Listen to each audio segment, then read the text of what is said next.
बाजार आर्या पार बाजार के डायरेक्शन को लेकर इस वक्त जो बड़ी उथल पुथल है उस पर हम बाजार के जाने माने दिग्गजों से आपको मिलवा रहे हैं जिन्हें ढेर सारा अनुभव है इस तरह के कई उतार चढ़ाव, कई तेजी और मंदी के बाजार देखने का। इसी क्रम में आज हमारे साथ बाजार के दिग्गज आनंद टंडन साहब कार्यक्रम में हो रहे हैं शामिल। टंडन साहब, बहुत बहुत स्वागत है। धन्यवाद सर जी बिजनेस के लिए समय देने के लिए। और सबसे पहले तो एक कंफर्ट कॉन्फिडेंस लेना चाहता हूं आपसे कि क्या ये जो हफ्ते दो हफ्ते पहले 15,200 हुआ निफ्टी नीचे, क्या ये मान के चले कि अब सेफ हैं या लेवल आसानी से नहीं टूटेंगे, बेस बन गया, बॉटम बन गया, या अभी जल्दबाजी है सर? देखिए, बाजार को प्रिडिक्ट करना और किस लेवल पर बाजार रुकेगा ये कहना बड़ा जोखिम का काम है जी। तो इसको एक साइड रखते हुए मेरा मानना है कि एक निवेशक को ये देखना चाहिए कि अपसाइड और डाउनसाइड में उसको पोटेंशियली कहाँ ज्यादा दिखता है और मोर इम्पोर्टेंटली कौन सी कंपनी में आपको निवेश करना है अगर आपको निवेश करना है। तो इस वक्त अगर आप अर्निंग्स ग्रोथ देख रहे हैं तो हमारा माहौल फिर से वैसे ही हो गया जैसे 2 साल पहले हुआ करता था, यानी कि अर्निंग्स के जो एस्टिमेट हैं वो फिलहाल थोड़े से ऊपर उठे हुए हैं और यहाँ से अभी करेक्शन डाउनवर्ड्स फिर से शुरू हो गया। अगर आप देखें पिछले 2 महीने में ही जो एस्टिमेट 800 से ऊपर था, 870 880 का अर्निंग्स एस्टिमेट था निफ्टी का, वो अब करीब करीब 800 के आसपास आ चुका है। अब मेरा मानना यह है कि इन्फ्लेशन जो है, जो लोग सोच रहे हैं कि इन्फ्लेशन अब खत्म हो जाएगा, वो खत्म नहीं हो सकता। सिर्फ ये हो सकता है कि जो दर है वो बहुत ज्यादा यहाँ से नहीं बढ़े। यूएस जैसी मार्केट में अभी भी बहुत ज्यादा इन्फ्लेशन हो रहा है और इंडिया में अगर आप देखें WPI तो वो 15% के आसपास है, CPI अभी 7-8% के आसपास है। तो इसका मतलब ये हुआ कि ज्यादातर कंपनियां जो है अपना मार्जिन कंप्रेस करके, अपना प्राइस थोड़ा सा कम करके बिजनेस कर रही हैं और जब WPI कम होगा उसके बाद CPI फिर भी उतना ही बरकरार रहेगा, क्योंकि आप जो 1 साल में आपने कंप्रेशन लिया है वो अगले साल आप बढ़ाएंगे। तो अगले 1 साल 2 साल तक मुझे नहीं लगता कि अगर इंटरेस्ट रेट बढ़े नहीं यहाँ से अच्छी खासी तरह से तो आपको इन्फ्लेशन 7-8% से कम नजर आएगा। अगर उस माहौल में आप काम कर रहे हैं तो मार्जिन के ऊपर थोड़ा सा प्रेशर रहेगा। तो ओवरऑल आपको ये देखना है कि कहाँ पे सबसे ज्यादा गिरावट आ चुकी है और जहां पर जो मार्केट का प्रभाव है, वो अर्निंग्स का प्रभाव है, वो उतना इम्पैक्ट हो चुका है और उसके हिसाब से निवेश करना है। अगर आप सेक्टर वाइज देखेंगे तो सिर्फ 1 ही 2 सेक्टर हैं जो ज्यादातर अर्निंग्स कंट्रीब्यूट कर रहे हैं। एक तो है ऑटो, जहां पे आपने देखा कि क्योंकि पिछले 2 सालों से थोड़ा सा उसमें काफी गिरावट आई हुई थी तो वहां पर अब रिकवरी के आसार नजर आना शुरू हो गए हैं। तो ऑटो एंसिलरी और बैंकिंग 2 बड़े क्षेत्र हैं जहां पे आप समझ सकते हैं कि सबसे ज्यादा कंट्रीब्यूशन अर्निंग्स का आएगा।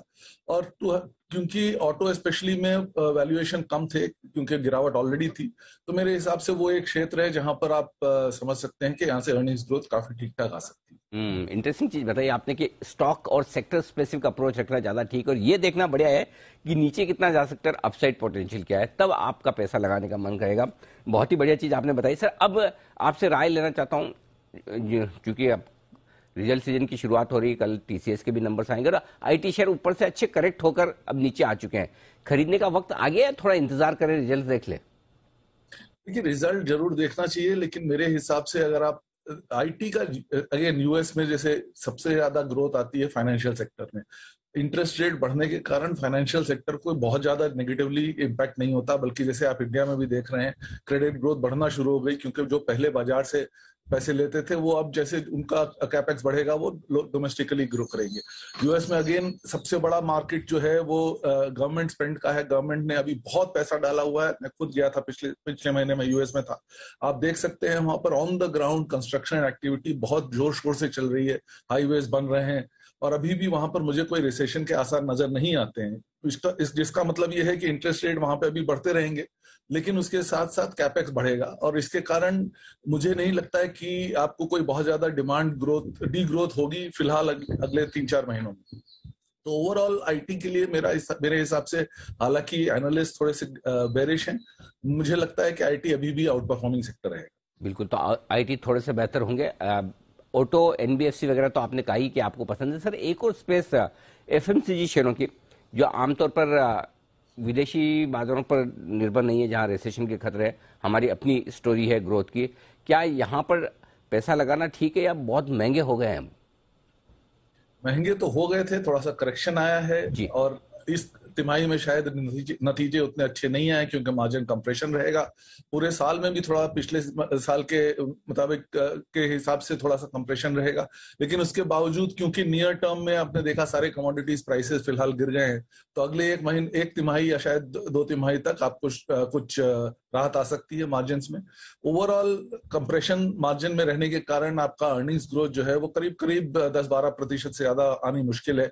अगर आप उस तरह के उसमें प्रभाव में देखें तो अभी भी मुझे लगता है कि थोड़ा सा एक्सपेंसिव है, लेकिन अगर आप थोड़ी लंबी समय के लिए देखें 4-5 साल के लिए, तो ये सेक्टर हमेशा सेफ रहता है, उसमें कोई खास गिरावट आने की संभावना नहीं रहती है। तो अर्निंग्स करेक्ट हो जाएगी, टाइम वाइज वैल्यूएशन करेक्ट हो जाएगा, उसके बाद अपने आप ही फिर से आपको ग्रोथ आना शुरू हो जाएगी। बढ़िया। तो लगभग सारे सेक्टर्स पर आपने बहुत ही क्लियर कट ओपिनियन दिया और बताया भी लोगों को कि किस तरह से यहाँ निवेश के मौके ढूंढे जाए। आनंद सर, बहुत बहुत धन्यवाद समय देने के लिए और हमसे बातचीत करने के लिए। बाजार अब 16,100 के ऊपर टिकने की कोशिश करते हुए निफ्टी पर, और बैंक निफ्टी डे हाई के आसपास पहुंचने की कोशिश करता हुआ दिख रहा है।